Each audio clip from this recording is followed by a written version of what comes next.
Eu sou suspeita para falar sobre o tema de hoje, que é SEO. É uma estratégia de marketing digital antiga, mas muito eficiente. E além de ser um tema que eu amo de paixão, pessoalmente, eu hoje vou ter duas especialistas aqui, que é a Júlia Neves e a Isabela Grosselli. A Júlia é formada em marketing, começou a trabalhar com SEO na B2W, que é o maior e-commerce do Brasil. Ela já atuou também como SEO Manager na gringa, quando foi para Nova York. Atualmente, ela é Head Global de SEO na Day.io. E tem cursos incríveis, nos quais eu sou aluna, inclusive, que sem dúvida é a maior formação de SEO para redatores e a mais completa formação para analista de SEO. Já a Isa é produtora de conteúdo e parceiraça aqui da Headen. Ela é jornalista, já atuou em diversas redações, como G1, CBN, A Cidade. E como produtora de conteúdo SEO, é apaixonada por compartilhar o que há de melhor no mundo. Já trabalhou com grandes empresas como MLabs, Grupo Conexia, Grupo Saint-Gobain e a Dafit. O episódio de hoje está super especial porque a gente não tem apenas uma convidada incrível, a gente tem duas convidadas maravilhosas. Sejam bem-vindas, meninas. Muito obrigada. Com essa apresentação, eu já não preciso nem falar mais nada, já posso ir embora. Boa noite, pessoal, é isso. E eu queria fazer um parênteses, que hoje vocês me chamam de princesa do SEO, porque eu estou com duas rainhas do SEO. Então, assim, eu falei, elas falaram, não sei se é isso, vocês acreditam mais nela, tá? Fica combinado assim ao longo do podcast. Então tá ótimo. Gente, não, é uma honra. Eu comecei a seguir a Júlia, acho que ano passado, e eu falava assim, caraca, cara, é uma mina de ouro isso daqui. Então, e aí quando ela lançou o curso, eu demorei um pouquinho, logo comprei de redatores, aí comecei a fazer e já falei assim, velho, isso aqui a minha cabeça tá explodindo. Aí quando ela lançou de analista, eu falei assim, toma, bitch have my money, é isso, toma, preciso. A família agradece, a família cresceu tem pouco tempo, adotei outra cachorra, a família agradece. É isso. E quando ela topou, eu falei assim, nem acredito. Mandei mensagem pra Isabela, falei assim, você quer participar também? Porque... Ela literalmente mandou, a Júlia vai. Eu falei, a Júlia do SEO? Ela falou, isso mesmo. Eu falei, meu Deus, eu não acredito. Eu preciso ser honesta, eu ainda não fiz o curso, mas eu vou fazer, tô de mudança, então ainda não tive tempo. Mas com certeza tá nas metas de 2022. Tá lá no seu tempo. Eu amo que a minha mãe, ela... durante 24 anos me criou para ser Júlia Neves, e aí de repente eu resolvi criar um Instagram e ninguém sabe quem é Júlia Neves. As pessoas agora só me chamam de Júlia da SEO. Júlia da SEO. E Júlia, eu quero começar contigo. Eu quero pedir para você explicar para quem está ouvindo a gente do que se trata SEO. Tá. Vamos lá. Vou tentar explicar como eu explicaria para minha família primeiro e aí depois a gente traz isso para o dia a dia do marketing. Quando você faz uma busca no Google, você tem lá duas partes, digamos assim, né? O Google é setado ali em duas partes principais. Tem a parte de mapa, tem a parte de notícias, que são partes que nem sempre aparecem, porque nem toda busca exige um mapa ou uma notícia, mas tem duas partes que sempre aparecem ali. Que é aquela parte que fica lá em cima, que são os anúncios, são a parte paga, né? Então, ali os 2, 3 primeiros resultados são aqueles que vêm com ad do lado, então esses são os anúncios. E tem a parte orgânica, que é basicamente você faz por merecer estar ali. Você convence o Google e os usuários de que o seu site é bom o suficiente para estar ali. E é aí que entra o SEO. SEO é basicamente os esforços que a gente coloca, tanto em marketing quanto em tecnologia, para garantir que um site vai ser o queridinho do Google, digamos assim, para aparecer ali entre os 3 primeiros, os 5 primeiros, né, que é o objetivo ali principal de quando a gente está otimizando um site para SEO.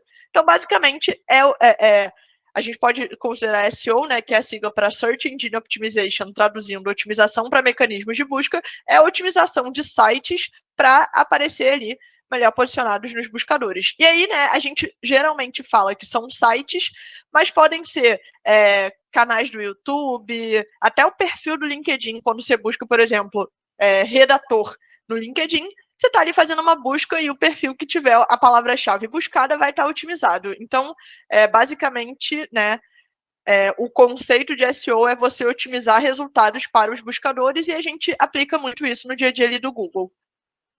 E tem alguma diferença do ponto de vista de quem escreve e de quem analisa? Porque, assim, até falando, né, quando você trabalha SEO, você tanto pode ser redator, como você pode ser analista, né, como a gente falou dos cursos da Júlia. E tem diferença do ponto de vista de cada profissional, vamos dizer assim? Eu acredito que sim. Eu falo porque eu mesma me arrisco, às vezes, escrevendo artigos, e eu sei que não é o meu lance. Eu posso falar assim com tranquilidade. Eu falo aqui durante horas sobre SEO, mas escrever não é o meu lance. Eu acho que é estudo e é prática, né? Assim, obviamente que quem está ali setado para escrever tem o mindset todo da escrita. Então, pega a parte de SEO muito mais focando ali, levando para um lado criativo, para um lado conteúdo mesmo, e a pessoa que está ali focada nos dados, ela não está preocupada com o que está escrito, ela está preocupada se aquilo que está escrito pode ou não indexar. Então, eu acho que eles são meio que complementares e acaba que a pessoa que está olhando para uma coisa não olha para outra quando está focada numa tarefa. Então, por exemplo, quando eu escrevo, eu primeiro seto todas as coisas de SEO para depois eu criar o artigo, porque senão eu vou escrever e não vou me preocupar com as palavras-chave. Então, eu meio que saio do meu papel de SEO ali, análise, e entro um pouco mais no lado criativo, de tentar criar um conteúdo mais envolvente e tudo mais. E é o esperado de uma pessoa que escreve, né? E não é esperado, não é tão esperado isso de uma pessoa que é analista de SEO. Então, acho que essa é a diferença, mas não que um não consiga fazer o outro. Eu acho que são papéis que você assume quando você está com uma tarefa na mão. Então, obviamente que o redator pode fazer a parte analítica, mas eu acho que são momentos diferentes. Então, acho que eu separaria dessa maneira. Se vocês até quiserem me complementar aí do outro lado também. Eu tenho uma dúvida pro que você falou. Você acha que, assim, tem gente que escreve, eu escrevo, mas eu gostaria muito de aprender a parte de análise. Você acha que saber as duas partes ajuda ou atrapalha ou tanto Não faz faz, diferença, assim, não né? faz tanta diferença? Olha, na grande teoria, vai te ajudar, né? Sim. Assim, porque você vai ter a capacidade de escrever pensando já nos buscadores, assim como pensaria nos usuários. Uma preocupação que eu tenho é que a pessoa deixe de pensar no usuário e passe a pensar só nos buscadores. Eu, Júlia, penso só no buscador. Quer dizer, não porque eu acabo escrevendo também. Mas, assim, o meu papel principal é me preocupar com o buscador. E aí, Sim. o que eu espero é que a pessoa que cuida do conteúdo faça os questionamentos relacionados à parte criativa ou à parte envolvente, digamos assim, do conteúdo. Então, acaba que tem essa divisão, mas se você consegue setar suas tarefas muito bem, eu acho que isso não seria nunca um problema, pelo contrário, tende a agregar. Se você organiza todo o conteúdo, eu preciso criar um conteúdo sobre o que é SEO. Eu organizo todas as palavras-chave, os tópicos, o que é relevante ali para aquele conteúdo. Aí isso é a analista que está fazendo. Aí depois entra o meu eu escritora, que vai escrever, deixando de lado toda a parte analítica e usando ali como base só as análises, né? Então, assim, acho que sim, isso pode ser totalmente complementar. E aí você pega noções de otimização de conteúdo na parte técnica, de garantir que as tags vão estar feitas do jeito certo, você consegue garantir as imagens subindo ali do jeito certo. Eu mesmo, quando eu pego os meus redatores, eu tenho um guia de redação que todos os meus redatores precisam ler para eles entenderem ali como funciona SEO, porque, né, nem sempre ele vai saber, por exemplo, que o formato da imagem tem que ser JPEG e não PNG, porque o PNG é muito mais pesado. Então, acho que acaba ajudando, né? Mas é o famoso depende, né? Depende é a palavra-chave de SEO mais em voga aí. Eu vou até me usar como exemplo, porque eu sou jornalista e por muito tempo eu comecei no SEO por revisão de texto dos produtores de conteúdo, né? Então eu trabalhava corrigindo quem escrevia já pensando no SEO. Então eu tenho muito a mentalidade do, cara, isso aqui tá errado, isso aqui não é aqui assim, isso aqui eu vou jogar mais para cá, essa frase eu vou botar mais pro início do texto. E quando eu vou escrever os meus conteúdos, que eu preciso botar a mão na massa, eu olho e vejo assim, tá, e agora? Eu começo a escrever e depois eu já vou tentando corrigir aquilo ao mesmo tempo. Isso dá um nó na cabeça, que aí foi quando eu encontrei a Isabela e falei assim, bom, esse aqui vou deixar de lado isso daqui, vou deixar com quem sabe, quem tá com a cabeça fresca para fazer isso, porque começou a dar um nó na minha mente, sabe? Isso que você falou, eu comecei a misturar o olhar da analista com o olhar do redator e eu comecei a me pegar pensando só no buscador e não no usuário. E aí era quando eu olhava o texto e falava assim, isso aqui não tá fazendo sentido, cara, isso aqui não tá fazendo sentido pro usuário, não tá um texto legal, sabe? Mas pro Google lá, pro Bing, tava lindão, mas pro usuário tava um negócio repetido, tava, sabe, não tava legal. É esse cuidado aí que eu acho que é muito importante de ter, né? Do tipo de quando você vai deixar a parte analítica de lado para focar ali em entregar a melhor experiência possível de um conteúdo que a pessoa vai ler, porque é uma frase que até o Diego Ivo fala, e eu roubei para mim, porque eu sou dessas ladra de frases, é que SEO não é mais sobre atração. Não é só sobre atração, na verdade, né? SEO também é sobre retenção. Então não adianta nada a pessoa entrar no site, ficar 10 segundos e sair. Isso passa para o Google uma mensagem totalmente errada sobre o seu site. Então, se a pessoa não consumir o seu conteúdo, não ler o seu conteúdo, de nada vai ter adiantado ele ranquear bem, porque o Google vai tirar depois as posições que você ganhou, por estar ali otimizado para SEO. Isa, entrando um pouco nisso que a Júlia acabou de falar, quais são os principais benefícios de escrever um texto SEO friendly? Acho tão bonito esse termo. SEO friendly. Bom, eu acho que é legal trazer até um pouco de contexto. Como você disse, Carol, sou jornalista formada. E como jornalista, meu primeiro objetivo sempre é levar a informação correta para o público, de maneira simples, de fácil compreensão. E eu acho que foi por isso que eu migrei com facilidade para o SEO, porque a gente muitas vezes pensa no SEO como escrever para o Google, mas eu vejo como escrever para as pessoas e depois para o Google, que é basicamente o que a gente estava falando agora. O meu papel sempre vai focar ali na pessoa. Quando você escreve focado no SEO, obviamente, no meu lugar, você escreve pensando em responder o que seu público quer saber, você escreve pensando em atrair novas pessoas para o seu espaço, para o seu blog e também ajudá-las a conhecer coisas novas. Não só sobre o que ela estava buscando, mas assuntos complementares que às vezes ela nem tinha ideia que estava precisando saber. E sem contar também que hoje em dia ninguém tem mais tempo, essa é a verdade. Então, quando você escreve pensando no SEO, você também está ajudando um pouco a pessoa que está com o tempo mais corrido. Como? Você coloca uma checklist, você grifa partes do texto que são valiosas, você linka para outros conteúdos que a pessoa talvez ia buscar, que eram conteúdos relacionados. Então, você ajuda a pessoa a colocar vídeo, que a pessoa às vezes está lavando uma louça, consegue escutar um vídeo, um TED Talk, então ela também consegue absorver parte do conteúdo enquanto está fazendo outra coisa. Mas é só para o leitor que vale a pena? Obviamente não. E eu acho que o SEO é legal, porque às vezes a gente está na vida querendo uma coisa, que é uma coisa, e fala, putz, falta um manual para eu conseguir alcançar esse bendito, o que eu estou fazendo errado.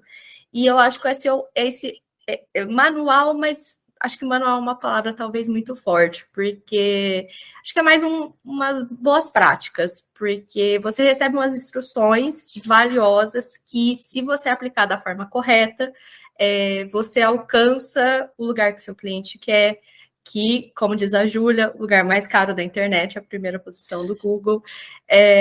Então, assim, para mim, um texto SEO friendly é o episódio de The Office que o Michael fala os 5 tipos de resolução de conflito, que tem o principal, o melhor de todos é o win-win-win, onde todos ganham. Então, win, você como redatora ganha, win, o leitor ganha, e o win, o cliente ganha, todo mundo ganha. É assim que eu vejo. Amei. Se tô The Office, eu amei. Não tem como, não tem como. Sempre vai ter um easter egg de The Office. E tem alguma listinha de boas práticas para se trabalhar? Bom, além, obviamente... Aí, ó, pra galera que estiver lavando a louça, vem aí o checklist agora. Então, exatamente. Além da própria lista, entre aspas, que é o SEO, que, assim, obviamente, ele é um mundo, mas sim, tem alguns pontos básicos que, principalmente, quem está começando, sempre vai acabar focando nisso. Mas eu acho que não só falar do básico, é também importante a gente reforçar de nunca esquecer o básico. O que é? É sempre verificar. Você tem 5 anos de profissão, você tem que verificar se você colocou o número de palavras-chave correto, nos lugares corretos, se o seu meta title, se o seu meta description estão otimizadas, se seus links internos e externos estão numa quantidade legal e são links bons, se suas fotos estão com alt text correto, porque eu fazia isso muito no começo. No começo, eu entreguei muito texto que não tinha palavra-chave suficiente. Eu focava muito no Yoast ou no Rank Math. Eu sei que a Carol, por exemplo, gosta muito do Rank Math. A gente, às vezes, no começo, olha, ele tá falando que tá tudo certo, mas nem sempre tá. Tá tudo verdinho. Tá tudo verdinho, mas nem sempre tá. Às vezes ele erra também. Tanta gente como ele, todo mundo pode errar. Então, eu acho que por mais tempo que você tenha de carreira, você sempre tem que ter certeza do básico, porque é no básico que muitas vezes você consegue chegar mais longe. E eu também, muitas vezes não, mas assim, todo mundo já entrou em um link de um texto em que tinha uma palavra que repetia a cada 3 linhas. Um texto assim que não te responde absolutamente nada, a não ser, esse é um texto sobre essa palavra, porque é só isso que eu estou encontrando no texto. E eu acho que isso é uma coisa que eu, inclusive, peca muito no começo de querer fazer mais, querer colocar 15 links em um texto de 600 palavras, em que 100 palavras são uma palavra-chave. Não, pelo amor de Deus, menos é mais. Tenta, se você está na dúvida, coloca um pouco menos, vê como que sai. Qualquer coisa, conversa com alguém. Eu acho que é muito legal, principalmente para quem está começando, estar aberto a conversar e aprender com outras pessoas. Uma dúvida, por exemplo, assim, que eu uso, mas isso já faz até um tempo, que eu até queria aproveitar para checar com vocês. 1000 palavras, um texto de 1000 palavras que hoje em dia é o mais comum, um dos mais comuns na internet. Eu uso de 6 a 8 menções da palavra-chave no corpo do texto. E aí, tá certo? Tá errado? Depende. Eu tô vendo a Júlia fazendo a cara de depende. Eu vou no depende também.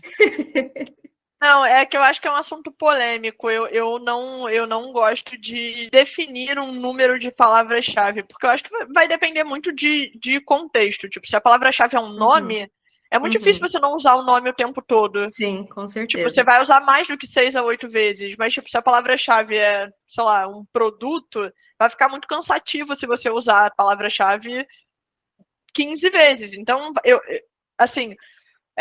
eu tento fugir da regra e deixar muito na mão de profissionais como você, que estudaram para escrever textos e que sabem exatamente o que estão fazendo ali.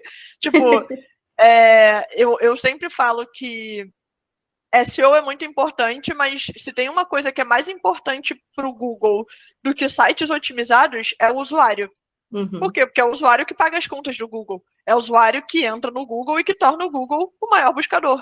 Então, eu foco sempre no usuário. Então, tipo, por isso que é um grande depende, entendeu? Tipo, vou usar 6 vezes. Mas, pô, se for um nome, por exemplo, sei lá, se você está fazendo um texto sobre a Rainha Elizabeth, é muito difícil você não falar várias vezes o nome Rainha Elizabeth. Porque acaba ficando um texto tipo, é um texto focado ali numa pessoa e aí acaba que você usa mais o nome. É um exemplo que me veio aqui na cabeça de nome de pessoa, que é uma coisa que você repete mais. Sim. Mas, pô, quando você tá falando, por exemplo, sei lá, vou fazer um texto sobre RH, você não vai ficar usando recursos humanos, recursos humanos, Sim. recursos humanos. Até porque tem formas de chamar, tem outras formas. Tem gente que fala, sei lá, capital humano, RH, recursos humanos. E aí, brincar também com campo semântico, você não necessariamente precisa usar 8 vezes a palavra-chave. Você pode usar o campo semântico ali, outras formas de chamar que o Google vai entender ali, que são sinônimos. Uhum. Então, eu vou manter minha plaquinha do depende aqui. Do depende. Se tem uma palavra que o pessoal que está ouvindo tem que sair daqui lembrando, depende. Também vai muito assim, como você disse, da leitura. Se a pessoa leu e está muito cansativa essa palavra-chave, mas eu precisava manter esse número. Não necessariamente. Às vezes você colocou palavras parecidas, que também, às vezes, as pessoas é uma dica simples, mas que também é importante. Eu, no começo, assim, se me mandavam uma palavra-chave, dívidas ganhos. Eu achava que eu tinha que colocar literalmente dívidas ganhos. Eu não podia colocar dívidas e ganhos, eu não podia colocar ganhos e dívidas, dívidas, assim, pequenas alterações que são muito valiosas para o texto, mas que você se sente preso. Então assim, sempre busco conhecimento. Acho que isso é o principal, boas práticas, mas não é bem isso que eu tenho aqui na minha listinha que eu escrevi. Outras duas coisas que eu acho legal. Na hora de buscar conteúdo, incorpore o Indiana Jones. O que é isso? Não foca só na primeira página, não, principalmente em texto muito específico. Um dos primeiros clientes que eu tive era sobre compliance e gestão de fornecedores. Olha a minha cara, eu tenho cara de que eu sei alguma coisa sobre compliance e gestão de fornecedores. Agora sim, antes eu não tinha a menor ideia. Então, assim, os primeiros conteúdos era um blog que a gente começou do zero. Os primeiros conteúdos eram mais simples, o que é compliance, o que é gestão de fornecedores. Aí chegou num ponto de o que é necessário num contrato de gestão de fornecedores farmacêuticos. Eu não vou encontrar essa resposta na primeira posição do Google. Eu vou encontrar isso, às vezes, na terceira página, porque isso é um conteúdo tão específico que tem muita pouca menção. Outros conteúdos vão acabar ranqueando mais alto. Então, se você está tendo dificuldade, não fica preso só na primeira página. Tenta ir além. E, além disso, se você sabe outra língua, usa. Você gastou dinheiro para aprender essa outra língua, por que você não está usando? Você sabe inglês? Faz a busca em inglês, espanhol, francês, alemão, enfim. Esse cliente específico de compliance, mais de metade dos meus textos foram feitos com materiais em inglês. Eu aprendi muito usando o meu inglês. Então, sempre explora o que você tem. Se você não sabe outra língua, YouTube, Twitter, Medium, LinkedIn, não falta lugar para você procurar informação. E a última dica de boa prática, eu sugiro, tenha uma listinha própria, tenha um post-it, tenha um papel que você marca, tenha um Excel, uma planilha que você fez, especificamente se você tem um cliente que sai do seu dia a dia. Uma das primeiras atuações que eu fui foi numa agência, que eu trabalhava freelancer, eu tinha alguns clientes. Vamos supor que eu tinha 6 clientes. 5 eram exatamente iguais. Tinha coisas que eram diferentes. Então, por exemplo, se nesses 5 eu precisava fazer uma checklist com a primeira palavra minúscula, esse eu precisava a primeira palavra ser maiúscula. Se esses aqui, eles não pediam para eu grifar uma palavra em outra língua, esse pedia. Então, eu gastava muito tempo me preocupando se eu estava cumprindo o que esse cliente pedia. E eles me deram depois, o pessoal da agência falou, a pessoa que cuidava da conta falou, eu notei que tem muita gente com dúvida, então toma aqui um checklist. Foi assim, o que me salvou. Então, às vezes, tirar 5 minutinhos para você escrever o que é específico de um cliente que você se sente inseguro, vai te poupar muito tempo no longo prazo e também muito cansaço mental. Então, faça essa listinha, não tenha medo de colocar um post-it no notebook, que vale a pena. É um tempinho bem gasto. Júlia, você tem alguma coisa a acrescentar aí das listinhas de boa prática? Lá vou eu enfiar o olhar analítico nisso, né? Eu só acrescentaria que é uma coisa que geralmente redatores não têm essa percepção, é que quando você for colocar imagens, se você for a pessoa a postar, coloque imagens que não sejam em PNG, e se for um JPEG pesado, também não usem um JPEG pesado. Comprimir imagens também é bem importante. Porque isso é uma das coisas que mais impacta na performance de um post de blog, o formato da imagem. Ô, Júlia, agora uma dúvida. Você acha que já vale a pena enviar para o WordPress ou para seja lá onde está hospedado o blog, a imagem já em WebP? Ou é complicado? Tem plugin para isso, porque o que acontece? Nem todos as plataformas e os celulares e os aplicativos conseguem ler imagens WebP. Então, por exemplo, o Mozilla Firefox, eu acho que foi em 2018, 19 ou 20, sei lá, que começou a ler o WebP. Nossa. Eles não liam, então, tipo, sempre que aparecia uma imagem WebP, tava lá, sem nada. E aí, por exemplo, quem tem celular que não é o celular mais atual, quem tem quem usa o Internet Explorer, enfim, né? Tem alguns lugares que não leem de jeito nenhum imagens WebP. E é uma coisa que aos poucos tende a se resolver, mas enquanto não se resolve, as pessoas vão ver ali um bug no seu site, sendo que não é um bug. Então, o que eu sugiro é suba em JPEG comprimido e otimize com plugins, principalmente no WordPress, que tem uma infinidade de plugins. Tipo, tem um plugin que, sei lá, 5.000 imagens custam $4 para otimizar. Ou 10.000 imagens, sei lá, custam $4. $4 tá bom, o dólar tá caro, mas vai dar R$20 para você otimizar todas as suas imagens para WebP apertando um botão. Então é simples, tipo, eu não subiria em um WebP por isso, eu faria esse esquema de subir em JPEG e botar um plugin para fazer essa... Fugiu a palavra agora. Conversão, isso. Não, e às vezes a gente acha que precisa ter um Photoshop para fazer uma coisa assim, mas é super simples de fazer, dá para fazer... No meu curso, eu tenho um módulo disso, porque eu falo, gente, eu uso um site chamado I Love IMG. Tipo, não é um negócio... você joga no Google, comprimir imagem. O primeiro site que vai aparecer, I Love IMG. Vai nele, cara. Você fala, pô, I Love IMG... questionável, minimamente. É ótimo. Comprime que é uma beleza as imagens. E não é só I Love IMG, tem I Love PDF, tem um monte desses I Love e é sempre incrível. Esse I Love, a linha toda. Qualquer um I Love, você pode entrar tranquilo, é muito bom. O I Love PDF eu costumo usar bastante. Eu também. Pois é, e tipo, parece uma coisa de, nossa, um bicho de 7 cabeças, caramba, tem que comprimir uma imagem. Meu Deus, eu vou chamar um desenvolvedor. Não, cara, o I Love IMG resolve seu problema. Sim. É meio esquisitinho, assim, na hora que você entra e fala, Jesus, isso aqui é confiável, mas tá, as três estão falando, então pode seguir tranquila. Exato.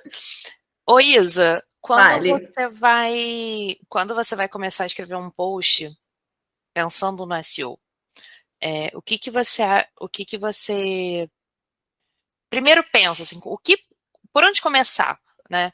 Porque tem muita gente que tem dificuldade, que quando abre lá o Word, abre lá o Google Docs, e assim, tá, e agora, né?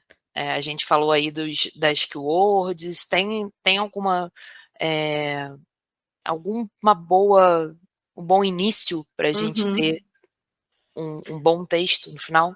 Um bom início é um bom briefing. Vamos começar por aí. Vamos puxar a orelha das pessoas que contratam a gente. Eu acho que um bom briefing já é meio caminho andado. Tô vendo a Júlia Exponencial.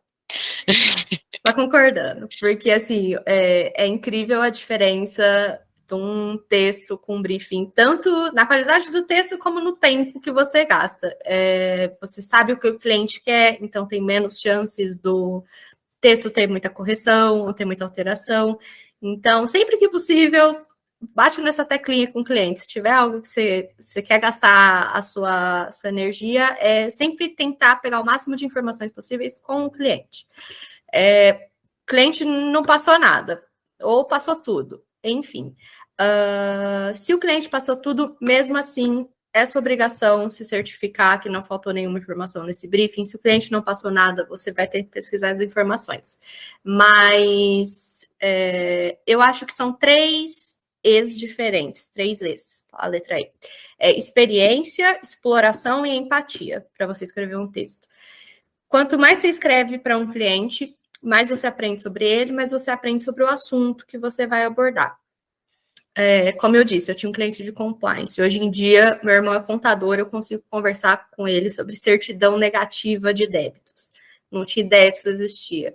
Então, assim, também focar, se você conseguir um cliente que às vezes paga um pouco menos, mas que você consegue um contrato maior, considera, porque aos poucos você vai ganhando mais facilidade. Se antes você demora 3 horas para escrever, você vai ver, vai para 2h30, 2 horas, às vezes você nem precisa mais fazer uma busca. Você já aprende sobre isso. Isso é uma coisa que eu gosto muito, tanto do jornalismo como do SEO, de escrever. A oportunidade de você sempre aprender alguma coisa nova. Além disso, você sim precisa ter tempo para pesquisa, tanto nas primeiras posições no Google, especialmente nas primeiras posições, porque ali estão as informações mais importantes, ali estão os textos que as pessoas estão gostando mais, ali estão as informações que as pessoas estão buscando mais. No Google também, uma dica legal, naquela parte de baixo, às vezes aparece outras coisas que as pessoas perguntaram, ou perguntas relacionadas. Isso aí indica muito bem, se você pesquisou uma palavra-chave e tem umas perguntas a mais embaixo, isso indica muito bem o que seu público quer saber. Então, às vezes, você não conhece o assunto, mas o Google conhece e ele está literalmente falando, eles querem saber isso. Tá aqui, ó, tá aqui o seu texto, basicamente. E, por último, a empatia. Nem sempre é possível, principalmente quando você está com um cliente novo, saber o que o leitor quer ler, mas, se possível, se coloca no lugar do leitor. Tenta entender quais são as dúvidas dele, seja olhando no Google, seja jogando a palavra-chave e alguma palavra a mais, que aí você consegue entender outras buscas relacionadas, enfim. Eu acho que a empatia é muito importante. Agora, sobre o escrever no sentido de, deixa eu sentar aqui e digitar. Assim, tem de tudo. Tem gente que escreve a introdução por primeiro, tem gente que escreve a introdução por último, tem gente que gosta de já começar fazendo um esqueleto. A Júlia, acho que comentou, seria mais ou menos isso que você prefere fazer, né? Fazer um esqueleto de todos os assuntos que você quer mencionar, com as palavras-chave. Pelo menos ter uma noção dos tópicos, né? Para você, até porque, Sim. voltando à visão de SEO, isso facilita não canibalizar conteúdos. Uhum. Então, isso ajuda ali na definição de pautas. Sim, com certeza. Eu faço igual a Júlia. Primeiro eu coloco os subtítulos, que teoricamente eu vou usar, e aí eu vou contando a historinha, sabe? Tipo, eu vou linkando uma coisa com a outra, e assim, eu formo o texto no final, eu fico tipo um Frankenstein, tipo, eu tô escrevendo esse parágrafo aqui, daqui a pouco eu vou para um outro parágrafo, aí eu volto para a introdução e vou construindo aos pouquinhos pelas divisões. Assim, tem 2 pessoas que eu sigo no Instagram que acho que a Júlia até conhece elas. Uma é a Carol Serafim, que eu sei que a Júlia conhece, porque ela já fez live com ela. A outra é a Marina Baruch. Não sei se essa a Júlia conhece, então tá. E assim, essa é uma pergunta que às vezes eu vejo que elas recebem e que elas respondem. Por exemplo, qual que é o melhor jeito? A Carol, por exemplo, eu sei que gosta de fazer a introdução por último, porque ela já entendeu todo o assunto do texto e ela sabe o que é legal citar no começo. Eu, às vezes, gosto de fazer a introdução primeiro, às vezes deixo por último. Então, se permita também experimentar. Se você acha que criar um esqueleto é legal, faça isso. Se você acha que é um assunto que você já sabe mais e está confortável em arriscar, faça, mas talvez depois no final cheque com um pouco mais de atenção, se você cumpriu toda a parte de SEO. Então, eu acho que assim, pelo menos, eu tento me colocar no lugar de chefe, assim, fazer o que eu acho que é melhor. Mas, obviamente, sempre tendo SEO aqui no cantinho, nunca esquecendo ele. Então, se permita. Não sei se essa é uma frase muito livre, mas se permita. Eu tô aqui com o meu tipo, kimono, que assim, se permita, não sei. Foi esquisito, pode tirar, Carol. Contei. Vai para os erros de gravação. Se permita, se permita. Ficou meio tia artística. Se permita, meu marido fala que às vezes eu sou professora de artes, o jeito que eu me visto, que eu falo, se permita, se permita. Muito que bom. nota isso aí. A Júlia falou sobre você não usar só o SEO só no Google, né? Você pode usar em redes sociais. Na verdade, quando você tem um e-commerce, você usa na página para descrever o produto, né? Você tem várias aplicações, né? E para a gente fechar essa parte de redação, Isa, tem alguma diferença, né, que você percebe, assim, de produzir conteúdo, por exemplo, para redes sociais, que eu sei que você também faz, e para blogs e sites, enfim? Com certeza tem, mas, na minha opinião, menos do que as pessoas imaginam que tem. Uma óbvia é a questão de espaço. O Instagram não vai caber um texto de 1000 palavras, ou você não vai fazer uma arte que é texto de fora a fora. O leitor do Instagram é um leitor completamente diferente do blog. Nas redes, é uma coisa mais objetiva, se o cliente permite, se é dele, é mais informal. No blog, você tem uma liberdade de explorar mais assuntos, mas nem sempre nesse mesmo tom das redes sociais. Obviamente, tem clientes e clientes, se você está escrevendo sobre primeira menstruação para uma menina de 13 anos, você não vai falar a mesma coisa sobre o mesmo tom que para uma mulher sobre endometriose. Então, é muito importante conhecer o cliente e conhecer o público, mais uma vez, sem querer ser repetitiva, para poder entregar um conteúdo que converse realmente com ele. E também eu acho legal reforçar que os dois têm um objetivo. O blog vai ter um CTA te convidando para cadastrar na newsletter, te convidando para conhecer o produto, para acessar o canal no YouTube. E o Instagram também vai ter, às vezes, não tão descarado, mas ele também tem um intuito. Você quer ganhar um like, você quer chamar a pessoa para acessar um link da bio. Então, eu acho que as formas às vezes são um pouco diferentes, mas o intuito, no final, acaba sendo muito parecido, que é convidar a pessoa para fazer alguma coisa ou conhecer algo a mais, explorar mais sobre uma marca, o produto, enfim. Quer adicionar mais alguma coisa, Júlia? Não. Tô de acordo. Então tá bom. Júlia, quais são as principais métricas, agora voltando para a parte analítica, assim, vamos para números agora é a e parte que vocês vão planilhas. começar a escutar, eu só gritando. Quais são as principais métricas e KPIs que a gente tem que analisar quando a gente está falando de análise de SEO? Boa. Primeiro, e mais importante, o tráfego orgânico, né? Mas não pura e simplesmente o tráfego orgânico, porque a não ser que você seja um G1, que é um portal de notícias que só quer realmente levar a pessoa para o site, ler uma notícia e sair, porque tirando o G1, nenhum site está ali te entregando conteúdo só porque ele é bonzinho, né? Quer dizer, nem o G1, porque o G1 também ganha o dinheiro dele fazendo isso. Então, nenhum site está ali sem motivo. Então, a primeira coisa que você tem que olhar é o tráfego orgânico, mas não por olhar. Isso foi até um debate no meu Instagram esses dias sobre o tráfego orgânico ser uma métrica de vaidade. Não olhe o tráfego orgânico com olhos de vaidade, porque você pode não crescer o seu tráfego orgânico, mas pode, por exemplo, melhorar cada vez mais a qualidade dos seus conteúdos e as pessoas que entram no seu site serem cada vez mais perto ali da conversão. Então, sua taxa de conversão pode aumentar muito com ações de SEO, mesmo que o seu tráfego orgânico não aumente. Então, o tráfego orgânico aí é muito importante, é o mais importante, mas acho que é importante pontuar isso. Depois vem a conversão, né? Que no final é o que todo mundo quer. Qual é a conversão do seu site? Se é um G1, é você ler a notícia até o final. Se é uma, sei lá, deixa eu pensar aqui. Pô, é que só tá vendo cliente meu, não quero usar meus clientes de exemplo. Se é uma americanas.com, o seu objetivo é finalizar a compra, chegar, né, no checkout. É você chegar até o final.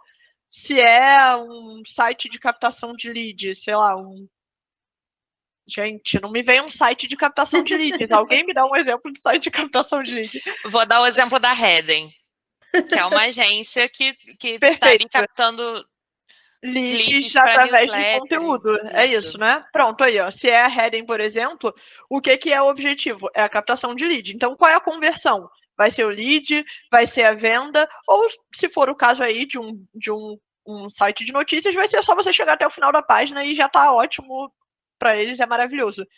Então, acho que a segunda métrica aí muito importante é a conversão. E aí, né, vão entrar em métricas secundárias, que eu diria que são, assim, coisas que a gente precisa olhar, que são métricas de UX. Primeiro, né, Core Web Vitals, que são métricas de UX e performance. Então, basicamente, ele foca no tempo de carregamento da página, em quanto tempo a sua página estabiliza até que o usuário consiga acessá-la da melhor maneira. Então, aí, isso, Core Web Vitals. A gente tem as métricas do Page Speed Insights, também ainda no SEO técnico, que ali dão uma nota de 0 a 100 para o seu site em termos de performance. Isso também é muito importante. E é analisado por uma ferramenta do Google. Então, se é analisado por uma ferramenta do Google, o Google com certeza olha para essas métricas. Tem todas as métricas dentro do Google Search Console, né? Que aí eu acho que também foca até muito na parte da criação de conteúdo, que é clique, impressão, CTR, conversão e posição média. Então, a posição média, por exemplo, é uma métrica super relevante para você entender se os seus artigos estão cada vez melhor indexados. O seu CTR é muito relevante para ver se você está aparecendo mais ou menos e está sendo mais ou menos clicado. Então, todas essas métricas ali dão insights também. E aí, essas você tem acesso no Google Search Console. E métricas que eu olho também no Google Analytics que são muito focadas naquilo que eu falei, né? Não só na atração, mas na retenção também. Então, o bounce, que é uma coisa polêmica, as pessoas falam, não tem que olhar para o bounce. Bounce é, né, enfim, é uma polêmica aí da galera de métricas. Mas eu olho para o bounce, né, que é a taxa de rejeição, olhar o tempo médio da pessoa na página, olhar se a pessoa está interagindo com mais de uma página sua. A Isa mesmo falou da questão de linkagem interna, levar para conteúdos que sejam relevantes e que a pessoa em algum momento tinha a ideia de pesquisar. Você já antecipa, então você garantir que a pessoa está olhando mais de uma página no seu site. É muito importante para SEO. E aí olhar nessas métricas ali de dentro do site. Eu acho que eu setaria essas métricas. Estou pensando aqui nos meus relatórios de KPI, quais são as métricas que eu olho. E uma métrica também polêmica, porque SEO é uma caixinha de polêmicas, é o DA, ou o DR, ou o AS. Eu, Júlia, olho para isso. Júlia, o Google não olha. O Google não olha para essa métrica especificamente, porque são métricas calculadas por empresas, né, como SEMrush, Ahrefs, ferramentas de SEO, mas são métricas calculadas com base em muitos fatores de ranqueamento do Google. Então, a quantidade de links que você recebe, se aquele link está relacionado ou não com o seu assunto, se aquele link é ou não um link seguro, um link tóxico, enfim. Então, aquelas métricas ali estão olhando para coisas que são relevantes para o Google. Então, não é porque não é uma métrica do Google que você não deveria olhar. Então, eu também olho para essa métrica. Então, você tem o Moz para olhar o DA, ou o Ahrefs para olhar o DR, ou o Rush para olhar o AS. E aí a minha dica também é, se você for olhar para uma, olha sempre para a mesma ferramenta, né? Porque se eu olhar o meu site hoje no Ahrefs, no Moz e no SEMrush, vão ter 3 números diferentes. Então, você tem sempre que se basear pela mesma ferramenta para você e para os seus concorrentes. Legal. Acho que é isso. E a gente falou sobre fazer o SEO em outros lugares, a não ser no blog, né? E a Isa falou um pouco sobre redes sociais. A gente pode usar um pouco a sua experiência com e-commerce também para falar da diferença do SEO para blog e para e-commerce, página de produtos, que muita gente vira assim, não, mas eu não quero ter um blog, então eu não preciso de SEO. E a pessoa está completamente enganada. Sim. Sem dúvidas, até porque a concorrência é muito mais desleal no e-commerce. Quando você tem blog, você tem muito mais chances de se diferenciar da concorrência do que no e-commerce. Porque se eu quero comprar uma televisão 42 polegadas da Samsung, eu não estou nem aí quem é o e-commerce. Eu não estou preocupada. Eu estou preocupada com o melhor preço. Ou, né, eu estou preocupada ali com os primeiros resultados que vão me aparecer e eu vou escolher entre eles. Então, quando a gente fala de e-commerce, a concorrência é muito mais desleal. Porque produtos são muito mais. Tem muito mais site vendendo produtos do que vendendo serviços, né? Ou plataformas, ou enfim, né? Ou produtos físicos que eu tô falando. Mas o que eu penso é o seguinte: para SEO para e-commerce, principais coisas que você pode fazer. Primeiro, uma coisa que eu sempre falo e que as pessoas nunca pensam, mas é olhar para o seu robot TXT com carinho. E isso daí não é uma questão de conteúdo, eu sei que eu estou indo muito para o Techniquez, mas é muito importante. Por quê? Porque no e-commerce você tem uma quantidade absurda de filtro, você tem uma quantidade absurda de categoria, uma quantidade absurda de segmentação de produto. Então, isso cria uma variedade infinita de URLs. Então, se eu tenho um produto que é um celular, um iPhone 11, e aí eu procuro por iPhone 11, preço, capacidade e cor. E aí depois eu procuro por capacidade, preço e cor. E depois eu procuro por cor, capacidade e preço. Eu criei 3 URLs diferentes usando filtros para falar exatamente a mesma coisa.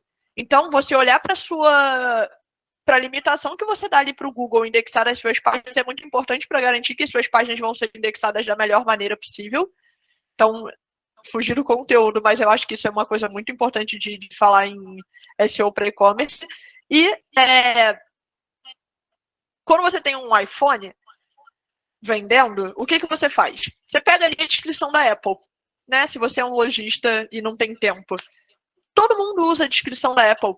Tenta dar a sua visão de lojista, a sua visão do produto. Tenta colocar atenção no conteúdo daquele produto, que provavelmente vai ter muito mais chance de ranquear e de indexar do que se você repetir a mesma descrição do que todos os seus outros concorrentes vão usar. Então, eu já trabalhei na B2W e isso acontecia. Quando a Samsung lançava um produto, ela mandava a cartilhazinha do produto, a descrição do produto. O que eu via fazendo? Ctrl+C, Ctrl+V. Pelo amor de Deus, gente, não façam isso. Teve uma vez que a gente subiu... A gente não, né? Eu ainda não estava no time e o time de SEO ainda estava em construção na B2W. Foi um dos projetos que a gente teve que alterar, que a gente subiu, acho que foi o Galaxy S9 ou S10, não sei, tem tempo já. Eu trabalhei na B2W de 2016 a 2019, então tem uns aninhos para trás aí.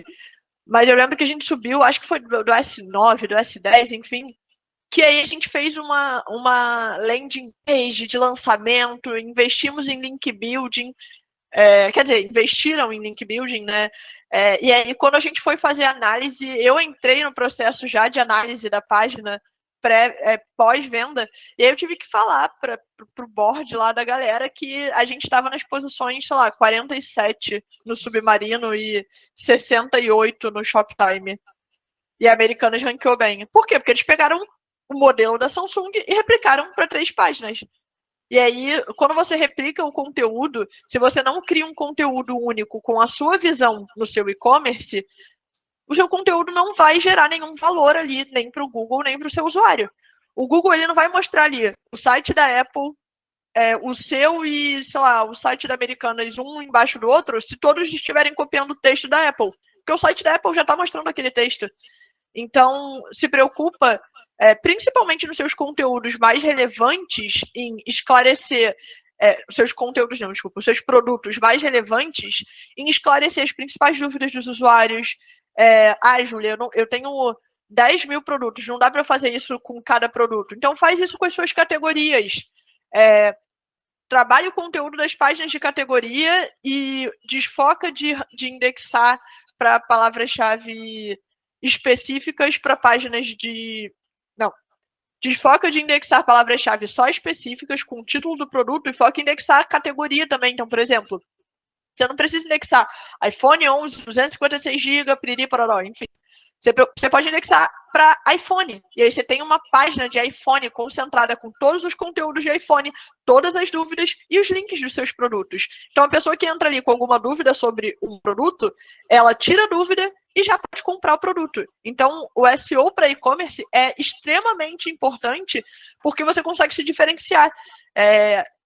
Tem tempo que eu não olho para isso, porque eu olhava muito para isso quando eu trabalhava na B2W, mas eu lembro que uma grande questão para a gente era o blog da Magalu. A Magalu tinha um blog, eu não sei se o blog da Magalu ainda tem a mesma qualidade, mas eles tinham um blog maravilhoso, que era tipo como se fosse um busca-pé, só que dentro da Magalu. Imagina só você criar um review do produto, você criar o conteúdo ali explicando tudo sobre aquele produto e já botar o linkzinho para a pessoa comprar no seu site. Então, tipo, isso facilita muito a vida do seu usuário e o seu usuário vai lembrar de você quando ele for de fato fazer a conversão, porque ele vai ter visto você antes da conversão. Então, às vezes, você não quer criar um blog, mas você pode trabalhar todos esses conteúdos nas suas páginas do site, em página de categoria, em página de departamento e até nas páginas de produto, se você não tiver lá uma quantidade exorbitante de produtos que dê trabalho para você criar na mão a descrição. Mas eu acho Júlia, que assim... Só te interrompendo um minutinho. Um dos primeiros cursos de SEO que eu fiz foi na Casper, tipo assim, janeiro de 2020. E o professor deu um exemplo muito parecido com esse aí. Era de uma página, eu não vou me lembrar o nome, era tipo assim, vamos supor, Central da Informática, era alguma coisa sobre informática. E eles trabalhavam tão bem o SEO que em grande parte dos produtos eles ranqueavam acima da Americanas, acima da Magalu, eles sempre apareciam assim, com primeiro, segundo lugar, e assim, o preço deles não era nada parecido com os outros, mas o SEO era tão bom que eles conseguiam sempre estar em um lugar de destaque. E, assim, tudo eles trabalhavam no SEO. E eles ficaram por anos, assim, na primeira posição. Eu não vou lembrar o nome. Mas ele falava muito isso, assim, a diferença que faz. Você acha, como que eu vou competir com uma Americanas? Como que eu vou competir com uma Magalu? Mas o SEO dá esse caminho. Não vai ser fácil, não vai ser rápido, mas é possível. Sim, exatamente. Eu até recebi essa pergunta no Instagram, eu nem respondi, porque tinha tanta pergunta que eu acabei passando o tempo, mas se a pessoa que me fez essa pergunta estiver ouvindo esse podcast, fica aí, ó, já a resposta. As pessoas acham que é impossível você ranquear ali a páreo com um site como americanas.com.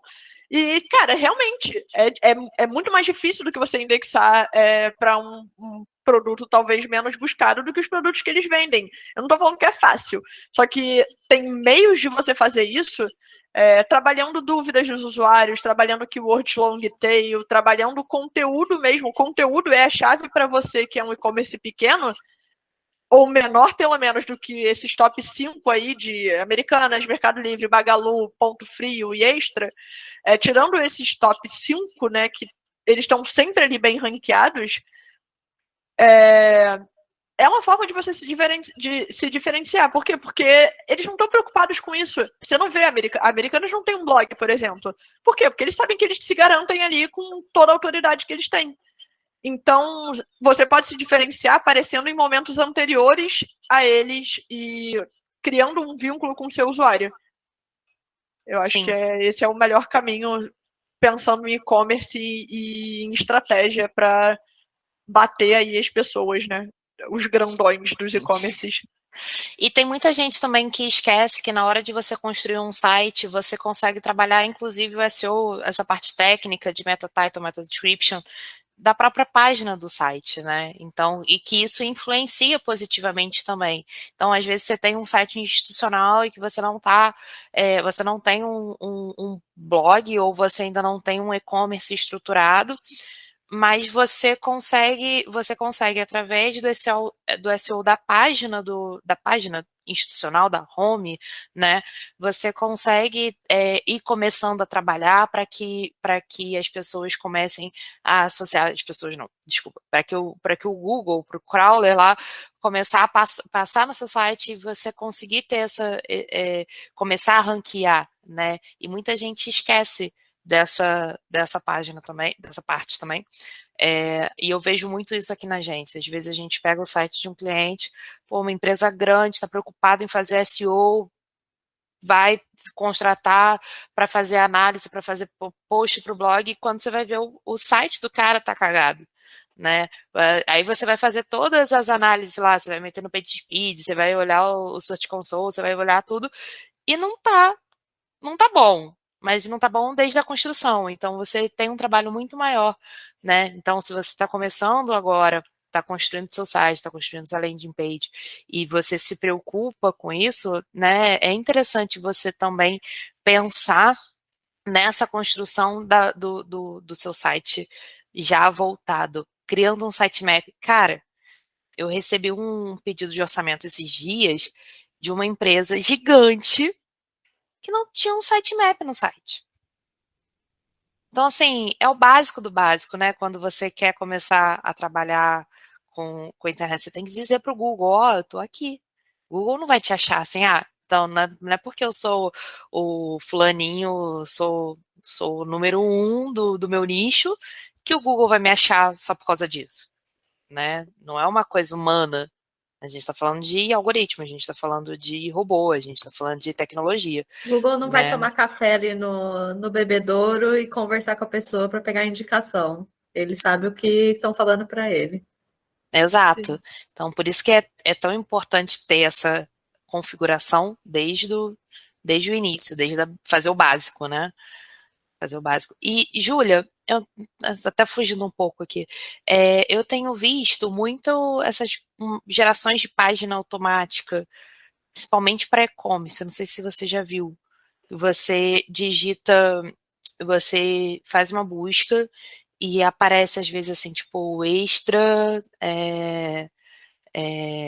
sugerindo uma página que é uma geração. Você vê que é uma geração principalmente do título e da description automática. Isso acontece muito para e-commerce. Tem um caso, cara, eu tava na B2W na eleição de 2018, que foi Haddad e Bolsonaro. E aí a situação foi a seguinte: algum ser iluminado buscou camisas Bolsonaro e um outro ser iluminado buscou camisas Haddad na busca da Americanas. O que acontece? Nos e-commerces, todas as vezes que você faz uma busca na barra de busca, aquilo se torna uma URL. Então, vai virar ali barra busca, barra camisa do Haddad, camisa do Bolsonaro. E aí, o que aconteceu? Foi naquela época de caos total, enfim, né? Eleição. Eleição é a época de caos total de maneira geral. E aí, eu lembro que 2 sites postaram notícia. Um site falando que a Americana estava a favor do Haddad e outro site falando que a Americana estava a favor do Bolsonaro. Eu falei, cara, tá bom, ela pelo menos é democrática, né? Tá a favor de todo mundo. É isso. Se igualou, zerou. E tudo aconteceu por isso, porque descobriram que quando buscava camisas do Bolsonaro, a Americanas aparecia, e quando buscava a camisa do Haddad, a Americanas também aparecia. Por quê? Porque é um marketplace, você sobe produto lá. Se eu sou uma loja e vendo camisas do Haddad e camisas do Bolsonaro, eu subo lá. E aí eu vendo essa camisa, isso daí começa a indexar no Google, e aí uma pessoa que faz uma busca lá na barra de busca, se você não tem um robots bem definido, se você não tem uma blacklist de palavras bem criada, na sua busca também, isso passa a ser indexado. E aí a gente teve que pedir aquela desindexação. Eu achei o máximo, eu nunca mais usei isso na minha vida. Foi uma única vez que eu usei isso na vida, que é desindexação. Tira esse conteúdo, tipo, você entra lá no Google Search Console, bota o URL e fala, some com a sua URL do Google. Achei que era o máximo. Eu falei, gente, eu sou quase um espião aqui. Mas foi isso. Acontece por isso, porque a busca dentro dos sites de e-commerce cria URLs. E aí, tipo, já teve meme de maconha em promoção no Extra. E aí você fala, caraca, meu irmão, que isso que tá rolando? E aí tem como você cadastrar palavras? Porque, por exemplo, você deu o exemplo da eleição, esse ano é ano de eleição de novo. Tem como você já deixar palavras cadastradas para não virar uma URL? Sim, você pode fazer isso no Robots.txt. Você pode fazer isso através dos seus desenvolvedores nas páginas de busca e você selecionar o que lá entra como blacklist. Então você tem como fazer isso do lado de SEO e tem como fazer isso também do lado com os desenvolvedores. Você marcar nofollow, alguma coisa assim, quando você vai subir o conteúdo, também funciona ou... É muito difícil você controlar isso com nofollow, porque você não consegue saber quando os seus sellers estão subindo conteúdos que são referentes a esses assuntos. Então eu seguiria mais uma forma mais abrangente, tipo as palavras-chave A, B, C e D. Tipo, já teve essa questão também de maconha em promoção na Americanas, porque o title e a description são com base sempre na busca. Então busca em promoção na americanas.com. Então se eu buscar, sei lá, rim direito, vai aparecer lá, rim direito em promoção na americanas.com. E aí a Americanas vai começar a ser acusada de tráfico de órgãos. Tráfico é ótimo. Tráfego não, tráfico de órgãos. Então, assim, acontece.